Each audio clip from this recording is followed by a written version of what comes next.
ছেলের জন্য যখন ঝটপট বিরিয়ানি বানাই, আমি কিন্তু সচরাচর এভাবেই বিরিয়ানিটা বানাই। তো কিভাবে বানিয়েছিলাম চলুন দেখাই। ফার্স্টে আমি ২ গ্লাস মতো চাল নিয়ে নিলাম। চালটাকে খুব ভালো মতো ধুয়ে ১০ থেকে ১৫ মিনিটের জন্য ভিজিয়ে রাখলাম। এইদিকে মাংসর পিস নিয়ে নিয়েছি, ওই ১/২ কিলো মতো, একটু বড় সাইজের রেখেছি। এটার মধ্যে দিয়ে দিলাম ফার্স্টে টেস্ট অনুযায়ী লবণ, মানে ওই ১ টেবিল চামচ লবণ দিয়েছিলাম।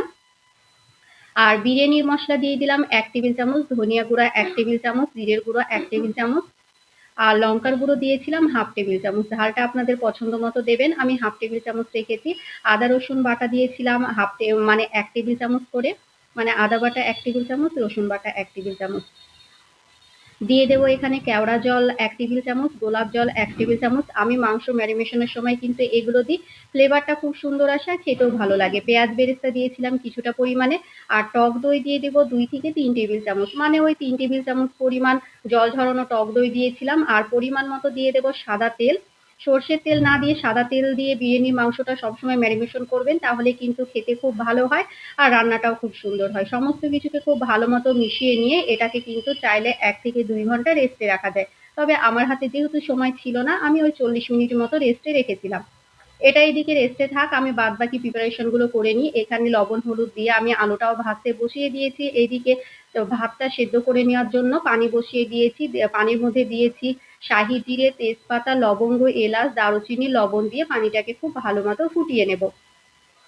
পানিটাকে খুব সুন্দর মতো ফুটিয়ে নিয়ে ভিজিয়ে রাখা চালটাও দিয়ে দিয়েছি। এবার আমি ওই 90% মতো চালটাকে সেদ্ধ করে নেব। 90% সেদ্ধ করে নিলেই কিন্তু হয়ে যাবে। আর এইদিকে কিন্তু আমার আলুটাও ভেজে নেওয়া হয়ে গিয়েছে, খুব সুন্দর মতো ভেজেও নিয়েছি, সঙ্গে সেদ্ধও করে নিয়েছি।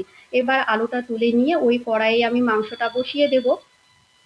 মাংসটা কিন্তু ম্যারিনেশন করে রাখলে সেদ্ধটাও তাড়াতাড়ি হয়ে যায়। আর এইরকম বিরিয়ানির মাংস কিন্তু গ্যাসের আঁচটা মিডিয়াম টু লো ফ্লেমে রেখে আস্তে আস্তে সেদ্ধ করবেন, তাহলে ভেতর থেকে যেমন কুক হবে, মাংসটা খেতেও ভালো লাগবে। তো গ্যাসের আঁচটা মিডিয়াম টু লো ফ্লেমে রেখে ঢাকা দিয়ে দিয়ে কিন্তু আমি খুব সুন্দর মতো করে মাংসটাকে সেদ্ধ করে নিয়েছি। আমার গরম মশলা দিতে একদম ভুলে গিয়েছিলাম, তো এখানে লবঙ্গ, এলাচ, দারুচিনিটা আমি দিয়ে দিলাম।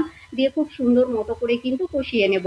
ঝটপট বাচ্চারা খেতে চাইলে কিন্তু এভাবে বানিয়ে দিতে পারেন। ফ্লেভারটাও যেমন সুন্দর আসে, খেতেও ভালো লাগে। এইদিকে কিন্তু আমার বিরিয়ানির ভাতটাও সেদ্ধ করে নেওয়া হয়ে গিয়েছে, লেবুর রস দিয়ে নামিয়ে নিয়েছিলাম। আর দেখুন মাংসটাও কিন্তু আমার কষানো হয়ে গিয়েছে। এইরকম একটু গ্রেভি রেখে কিন্তু নামিয়ে নেব, তাহলে কিন্তু খুব ভালো হয়। এদিকে মানে পেঁয়াজ বেরেস্তা আর আলুটাও ভাজা হয়ে গিয়েছে। এদিকে ভাতের পানিটাও আমি ঝরিয়ে নিয়েছি। এবার এটাকে দমে বসিয়ে দেওয়ার পালা। একটা কড়াইয়ে অল্প একটু ঘি মাখিয়ে নিলাম, যেহেতু অল্প বানাচ্ছি তো একটা লেয়ারই দেবো। ফার্স্টে মাংসটা দিয়ে দিলাম, মাংসের ওপরে আলুগুলো এভাবে ছড়িয়ে দেব। আলুগুলো ছড়িয়ে দিয়ে কিছুটা কাজু আর কিশমিশটা দিয়েছিলাম, এটা অপশনাল, চাইলে দেওয়া যায় নাও যায়। 1/2 টেবিল চামচ দিয়েছিলাম চিনি, একটু মিষ্টি মিষ্টি ভাব থাকলে কিন্তু খেতে বেশ ভালো লাগে, তবে আমি 1/2 টেবিল চামচ দিয়েছিলাম, চাইলে 1 টেবিল চামচও দেওয়া যায়। ভাতটা আমি পুরোটাই দিয়ে দিলাম, যেহেতু একটাই লেয়ার করব। ওপর দিয়ে দিয়েছিলাম 1 টেবিল চামচ বিরিয়ানির মশলা, ওপর দিয়ে কিছুটা পেঁয়াজ বেরেস্তা দিয়েছিলাম, আর অল্প একটু টেস্টটাকে ব্যালেন্স করার জন্য দিয়েছিলাম লবণ। আর এখানে গোলাপ জল, কেওড়া জল আমি দুধের মধ্যে গুলে নিয়েছিলাম, সেটাই দিয়ে দিয়েছিলাম। আর কিছুটা আমি ফুড কালার দেব, কেশরটা দিলেও হয়, যেহেতু আমার কাছে ছিল না সেই কারণে দেওয়া হয়নি। অল্প একটু ফুড কালারকে আমি গুলে নিয়ে এভাবে দিলাম, কালারটা খুব সুন্দর আসে, দেখতে ভালো লাগে।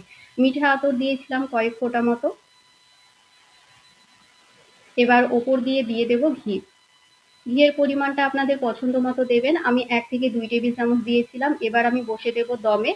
এখানে সে কারণে একটা তাওয়ার ওপর তাওয়াটাকে খুব ভালো মতো গরম করে নিয়ে 20 থেকে 25 মিনিট গ্যাসের আঁচটা লো ফ্লেম রেখে দমে বসিয়েছিলাম। ফাইনালি কিন্তু আমার চিকেন বিরিয়ানি একদম রেডি হয়ে গিয়েছে। কতটা ইয়ামি লাগছে না দেখতে, খেতেও কিন্তু ভীষণ ভালো হয়েছিল।